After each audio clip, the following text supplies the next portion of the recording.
자, 몇 개인지 보십시오. 한 회입니다. 무려 하나의 회차에 몇 개나 나오는지.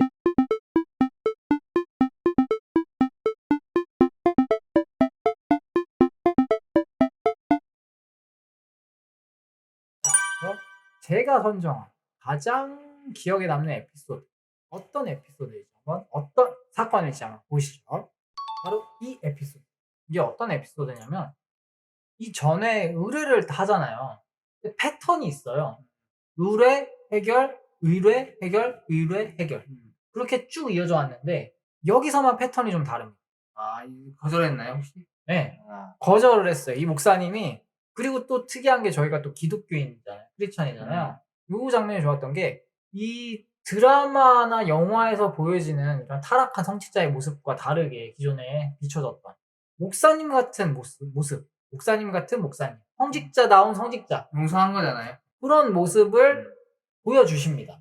그래서 성직자다운 모습으로 나오네 싶어서 또 갖고 온 면도 있어요. 그러니까 목사님이 이렇게 의뢰를 일단은 해요. 하는데 결국엔 최종 결정, 거기서 말씀하신 대로 거절하는 그런 장면입니다. 그래서 여기서 이렇게 사연을 푸는데, 목사님 아들이 있죠. 아들이 있는데, 이 아들이 일종의 시체 없는 살인 사건에 연루가 된 겁니다. 아들이 실종이 되고 살해된 정황은 있는데 도무지 증거를 찾을 수가 없는 거야. 시체 자체가 없으니까. 그러니까 이렇게 봉사활동도 하면서 목회자 이 자제분답게 이렇게 착하게 사셨는데, 그리고 심지어 이렇게 결혼할 여자도 있어서 행복한 나날만 있을 줄 알았는데, 이게 웬걸 갑자기 납치를 당하고 살해까지 당하게 돼요. 그런 사건이 연루가 됩니다.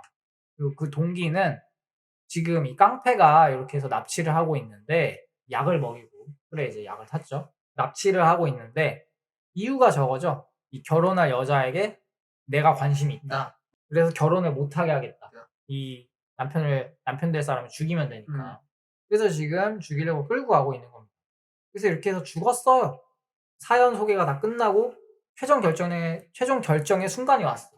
이 오락기 앞에서 yes or no 를 선택을 하면 되는데, no를 선택을 하죠. 지금 이 캐릭터가 X를 하고 있죠.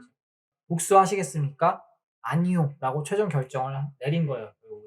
그러니까 이런 모습 자체가 유일하기도 했고 성직자답기도 했고, 그래서 가장 기억에 남아서 갖고 왔습니다. 결국에는 사건, 그게 에피소드 해서 가장 기억에 남는 에피소드가 뭐냐라고 선정을 하는 거잖아요. 이 거절 에피소드. 그래서 좀 갖고 왔고, 유일하게 패턴이 다르기 때문에 그래서 좀 갖고 온 면도 있고, 거기에 더해서 여기에 연계된 일종의 히든 에피소드랄까, 여기서 이어져요. 에피소드가 계속 쭉. 그게 바로 이 강하나 검사의 에피소드인데, 이 강하나 검사에게 그 조언을 했던, 아까 제가 1위 장면으로 가장 기억에 남는 장면을 꼽았던 그 왕 수사관님이 죽었죠. 이렇게 범죄의 희생을 당해서 돌아가십니다. 그러니까 마침 또 수사를 하다가 사람을 구하려고, 자기가 보호해야 되는 제보자, 그러니까 위험하다는 소식을 듣고 한달음에 달려왔다가 지금 이렇게 일을 당하신 거예요. 그래서 지금 이 깡패들한테 죽임을 당한 거죠, 쉽게 말해서. 이게 왕수사관님 최후의 모습인데, 그 이후에 검사가, 이 강하나가 백방으로 최선을 다해서 법적으로 해결을 해보려고 하는데, 안 돼. 검찰 측에서 도무지 받아주질 않는 거야. 뭐 증거 불충분이니 뭐니 각종 이유를 막 대면서 아예 사건 자체가 성립이 안 돼요. 그러니까 이 김도기한테 와서 고백을 하죠. 당신은 뭘 해줄 수 있냐. 그러니까 이 전에 심지어 강하나 검사가 그랬잖아요. 법으로만 해결을 해야 된다. 마치 자기의 신념을 강요하듯이. 피해자들, 오케이, 너네들 힘든 거 알겠어. 유족들 힘든 거 알겠어. 그렇지만 당신들 마음보다 더 중요한 게 법을 지키는 거고 법대로 해결하는 거야. 그런 식으로 당당하게 내버렸단 말이야. 근데 자기가 유족 입장이 되고, 자기가 피해자 입장이 돼 보니까 본인이 말했던 거와는 완전 딴 세상인 거야. 내가 얼마나 잘못했다, 얼마나 오만했던지 이제야 알게 된 거야. 그래서 법으로 안 되면 그냥 포기를 해야죠. 약간 그런 입장이었다면, 이제는 법으로 안 되니까 어떻게든 방법을 찾아야죠가 된 거야.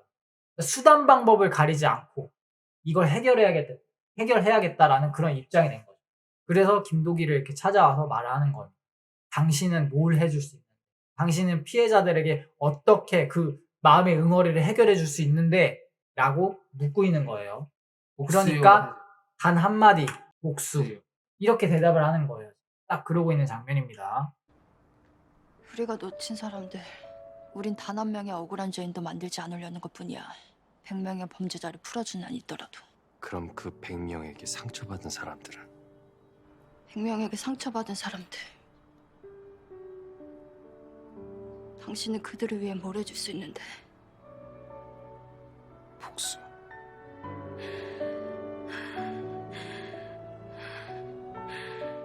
자, 그러고 나서 이제 의뢰를 받아들이고 의뢰가 시작이 되는데, 이 택시에 태워갖고 일단 사연부터 듣잖아요. 근데 어느 정도 알고 있는 사연이니까 약간 축약판으로 나오긴 하는데, 또 사연을 듣습니다.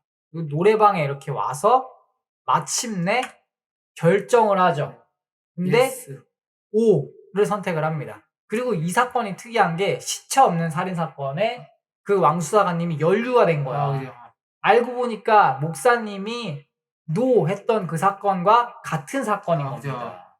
그래서 김희성 배우, 장성철. 네, 장성철도 얘기를 하잖아요. 아이러니하게도 목사님이 노 했던 그 사건을 강하나 검사가 갖고 와서 예스를 했다라고, 그렇게 언급이 될 만큼 중요 사건이고, 또 하나는 그 사건의 빌런, 최종 보스가 알고 보니까 가장 큰 우군인 줄 알았던 백 회장이에요. 그러니까 그런 여러 가지 면이 솔직히 지금 얘기로만 듣고 보면 설계가 되게 잘 된 것 같잖아. 실제적으로도 설계가 나쁘지 않았어. 근데 왜 이렇게 좀 아쉽다고 느끼느냐. 결국에는 캐릭터죠, 뭐. 캐릭터 간에 캐릭터 설정이 조금 드라이한 게, 좀 설정, 이런 감정이나 이런 면이 좀 평면적인 게 이렇게 걸리는 겁니다, 결국에. 신기한 거는 하나 저 기계가 바뀌네요 노래방 기계였다가 오락실 오락기였다가 또 길거리에 음, 있는 어. 오락기였다가, 뭐 방금 말씀하신 오락실에도 있다가. 김고은이 그렇게 한 김고은밖에 없잖아요. 그렇게 할 수 있는 사람. 아니죠. 아닌가? 설계는 뭐 김고은이 했더라도 실제적으로는 엔지니어들이 했겠죠. 그래서 아무튼 이렇게 연계된 이런 쫀쫀한 설계, 요런 면이 길게 이어진 에피소드라 가지고, 그래서 이 에피소드를 선정을 해왔어요. 목사님의 의뢰 거절부터 해서 강하나 검사가 피해자들이 이해하고 오히려 의뢰를 하는, 자기는 원래 이런 의뢰 절대로 불법적이고 잘못됐다 생각하고 이런 거 절대 안 하겠다, 완전 저 반대편에 서 있던 사람이 여기까지 걸어와서 직접 의뢰를 한 거야. 그런 에피소드다. 바로 이 에피소드. 그래서 가장 좋았던 에피소드, 가장 기억에 남는 에피소드로 요 11화 에피소드를 가져왔습니다. 그리고 다음으로 또 보면은 아쉬운 점 살짝 얘기하고 또 마무리 지어보도록 하지요. 아쉬운 점 바로 또 가도록 하겠습니다. 제가 단토가봉 아쉬운 점 먼저 한번 풀어볼게요. 가상 PPL. 보자마자 바로 진단이 내려지죠. 스파클링 워터. 자, 그리고 제가 PPL 장면들을 이렇게 좀 과도한 PPL 장면들을 뽑아왔는데, 모범 택시 왼쪽에 오른쪽에 뭐라 써져 있죠? 최종회. 최종에.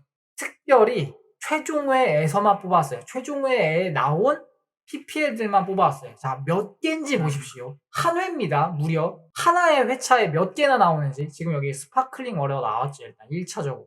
첫 번째. 두 번째. 경기지역 화폐. 경기지역 화폐. 두 번째 PPL 나왔어요. 그리고 이건 세 번째. 고양페이. 이게 뭐 아까 경기지역 화폐랑 연관된 건지 모르겠지만 어쨌든 세 번째입니다. 그리고 네 번째 합니다. 뭐 무슨 크림인지 뭐 화장품. 일종의 화장품입니다. 그리고 친절하게 검사가 뜬금없이 이걸 사용하는 모습까지 보여줘요. 눈 밑 주름에도 효과가 있고, 입술에도 효과가 있고, 목 주름에도 효과가 있다. 이걸 다 보여주는 거예요, 지금. 그리고 이 제품은 특히 종종 나와. 한두 번 나오는 게 아니라 내가 본 것만 해도 한 3-4번은 되는 것 같아. 마지막 화까지. 그지. 이건 뭐 미저리도 아니고 잊혀질만 하면 끊임없이 등장을 해요. 아주 그냥 광고비 제대로 받으셨겠어. 아니 이러니까 드라마에 몰입이 되겠냐고. 아까 초반에 말씀드렸잖아요. 그리고 아쉬운 점, 제가 말씀드린다고 했잖아요. 과도한 PPL. 이건 진짜 과도하지 않습니까? 생각을 해보십시오, 여러분. 이런 장면들이 잊을만 하면 한 번씩 툭툭 나온다고. 이 최종화뿐만 아니라. 그러면은 진짜 좀 몰입에 방해가 될 것 같죠? 그리고 보신 분들은 무슨 말 하는지 충분히 이해가 되실 거고요. 너무 많이 나왔습니다. 그리고 마지막, 5번째야. 그러니까 아니, 하나의 작품에 PPL 5개가 음. 말이나 되냐고. 이 텐트까지. 친절하게 텐트 쳐져 있는 텐트 모습도 모습도 나오고. 좀 그래요, 확실히. 뜬금없이 텐트 치는 장면 나오고 뭐 그러니까 저 브랜드명까지 확실하게 로고까지 딱 딱 보여주잖아. 광고주 입장에선 참 좋겠어요, 드라마가. 그렇지만 시청자 입장에선 좀 최악이다. 아니다. 그렇게 말씀드리고 싶네요. 보고 싶어라 오늘도 그새를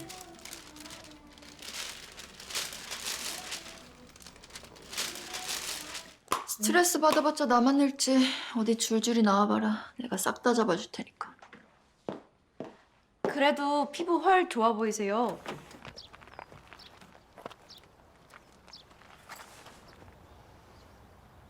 넓고 쾌적한 저만의 공간을 방해받고 싶지 않네요. 자, 또 최악의 PPL, 이 과도한 PPL. 제가 선정한 아쉬운 점이 되겠습니다. 이 다음으로 제가 선정한 아쉬운 점은 이 비숲이나 이 비밀의 숲이나 시그널에 비해서 스토리가 다소 느슨합니다. 중간중간에 계속 지금 말씀을 드려왔듯이 왜 느슨하게 느껴지냐면 캐릭터가 일단 너무 드라이하고 캐릭터의 입체성이 좀 부족하고 그리고 모범 택시까지 앞서 언급한 이 세 작품 모두 후반에 반전 요소를 배치를 했어요. 이 시그널 같은 경우에는 이 이재한과 이 박혜영 경우의 관계성이라던가 그죠. 그 형의 사건 그죠. 등등 해가지고 이 두 인물은 운명적으로 얽힐 수밖에 없었다. 없었다. 그런 면을 후반에 터뜨리긴 했지만 지금까지의 과정을 통해서 설득력 있게 맞아. 이해를 시켜주고 진짜. 보여줘요. 그리고 비밀의 숲 같은 경우도 우리가 흔히 창크나이트라고 하죠. 야. 그게 밀당을 기가 막히게 합니다. 맞아. 그러니까 이 사람이 범인이었다가 저 이 사람이 범인 범인이었다가 같았다가 그런 모습을 보여주면서 결국에 진짜 진범은 이 창크나이트야. 그 검사였다. 검사장이었다. 그걸 보여주면서 마치 지금까지의 모든 밀당과 떡밥을 개화시키는 완전히 터뜨렸죠. 꽃을 피운 그런 느낌으로 반전이 진행이 됐어요. 후반에. 앞선 이 두 작품과는 다르게 모범택시는 아쉬운 점이 앞서 뭐 장치가 부족한 거는 그럴 수 있어. 어차피 이 에피소드별로 진행이 됐으니까. 근데 후반에서 이 반전을 뭐 백회장 요소도 넣고 뭐 자잘하지만 쌍둥이 요소도 넣고 그 이외에 뭐 오철영이 알고 보니까 이 김독이 엄마를 죽인 진범이었다. 뭐 요런 사실도 넣으면서 다양하게 반전을 준비를 했어. 그렇지만 아무래도 이 보는 시청자들이 몰입도가 떨어져 있다 보니까 그 반전들이 아무리 이렇게 막 나오고 뭔가를 터뜨려도 거기에 몰입이 안 되는 거야. 일종의 관찰자 시점에서 보게 되는 그런 느낌? 내가 응원하고 내가 관심이 있는 캐릭터의 이야기가 아니라 혹은 나의 이야기가 아니라 남의 이야기, 너의 이야기인 거야. 그러니까 그게 몰입이 되겠냐고. 그리고 그게 재미있게 확 와닿게 느껴지겠냐고. 그런 면이 좀 아쉽지 않나. 감정적 여파가 확실히 덜 느껴져요. 쌓아왔던 감정 몰입도의 차이랄까? 그래서 깊이 빠져 캐릭터와 스토리에 몰입한 두 작품과 달리 모범 택시는 작품이 진행되는 내내 그저 곁에서 지켜보는 느낌이 강했어요. 말씀드린 대로. 각 에피소드별로 진행되는 일종의 같은 결을 가진 시그널의 경우 이재한 캐릭터의 감정에 관객들이 깊숙이 몰입했지만 그리고 마찬가지로 비밀의 숲 같은 경우 이 창크나이트 그 캐릭터와 황시모이 느끼는 그 안타까움 거기에 진짜 깊이 몰입이 됐지만 이 모험택시 같은 경우에는 딱히 그렇게 몰입할 만한 캐릭터와 관계성과 모든 스토리 라인과 그런 게 좀 부족했다. 몰입할 만한 포인트가 별로 없었어. 아무튼 그래서 이 모험택시 1이 좀 아쉽지 않나. 스토리가 느슨하다는 게 그런 의미입니다. 자, 그리고 세 번째로 이 주인공의 설정인데 아쉬운 캐릭터들 중에서도 특히 주인공 캐릭터는 중요하잖아요. 그러니까 아까 초반에 잠깐 말씀드린 대로 이 김독이라는 캐릭터가 마음속에 깊은 상처가 있는 그런 상처 입은 호랑이라기엔 너무 성격이 무난해. 맞아. 그러니까 쉽게 말해서 입체적이지 못하고 1차원적인 평면적인 성격. 당장 우리가 얼마 전에 했던 경이로운 소문의 소문과 비교를 해봐도 그치. 그쪽에서는 자기가 주체하지 못하는 그런 뭔가 성격이나 이런 게 속에 담겨져 맞아. 있는 게 막 폭발하죠. 폭발하듯이 튀어나오기도 하고 그것 때문에 사건 사고가 벌어지기도 하고 이게 막 중요 에피소드로 연결되기도 하고 그런 다양한 모습이 있었는데 이 이재훈 같은 이 김도기 같은 경우는 그런 모습이 전혀 보이지가 없어. 않았어요. 그냥 모든 게 그냥 자기가 통제가 다 돼. 맞아. 스스로 성격이. 그러니까 뭔가 트라우마적으로 인해서 발작이 일어나거나 그런 거는 일종의 질병 맞아. 같은 느낌이잖아요. 그래서 그런 거는 차치하고 내가 내 성격이 주체가 안 돼. 내 분노가 내 정신적인 그런 분노가 주체가 안 돼. 내 성격으로. 그런 모습 혹은 내가 숨겨둔 뭔가 광기 같은 진짜 이 용암 끓고 있는 용암 같은 그런 성격이 있어. 눈에서 살기가 나온다고. 그러니까 그런 모습들. 약간 이중적인 모습, 입체적인 모습들이 전혀 나오지가 않았어. 캐릭터 설정이 안 돼 있던 거죠. 그런 모습이 너무 좀 아쉬웠어요. 그러니까 너무 그냥 무난무난한 거야. 무난해요. 네, 전체적으로. 연기를 하는 것. 그러니까 연기를 하는 것도 목적성이 분명해야 되잖아. 맞아. 근데 그 목적성이 설득력이 부족해. 복수를 하는데 정의롭게 해. 근데 왜 통제가 되는 거야? 그러니까 일종의 마음이 어느 정도 정리가 됐다는 거잖아. 그지요. 그게 너무 좀 캐릭터가 밋밋하게 만드는 요인이 아니야. 마음이 정리가 안 돼 있어야지. 아무튼 그래서 너무 좀 오히려 완벽에 가까웠던 게 좀 페인이지 않나. 이렇게 좀 생각이 좀 들어요. 그리고 같은 이유로 조연들의 활용. 네 번째 이유입니다. 아쉬운 점 마지막인데 주인공인 김도기와 마찬가지로 약간 그래서 색깔이 좀 희미해. 복수를 위해 모인 히어로 집단이라기엔 뭔가 좀 너무 색깔이 희미한 거예요. 그래서 기억에 남는 활약이 없다. 그치. 이 김도기와 마찬가지로 입체적이지도 못하고 1차원적인 성격 이런 것도 좀 문제가 되고요. 아무튼 그래서 이 조연들의 활용도 좀 문제였다 생각이 듭니다. 뭐 주인공의 설정하고 조연들의 활용하고 거의 뭐 비슷하다라고 보시면 될 것 같아요. 좀 더 쫀쫀하게 캐릭터를 설정했으면 더 좋지 않았을까. 훨씬 더 이 모험택시가 성공적이지 않았을까. 물론 깔끔한 맛은 있는데 빠져서 보기엔 조금 부족한 작품이 되어버렸죠. 이제 마지막 이 시즌2를 예상해보자. 내가 작가라면 이 스토리 이렇게 푼다. 내가 쓰는 말빨 팬픽 모험택시 시즌2 과연 어떻게 쓸지 한번 요걸 마지막으로 오늘 순서 마무리해 보도록 하지.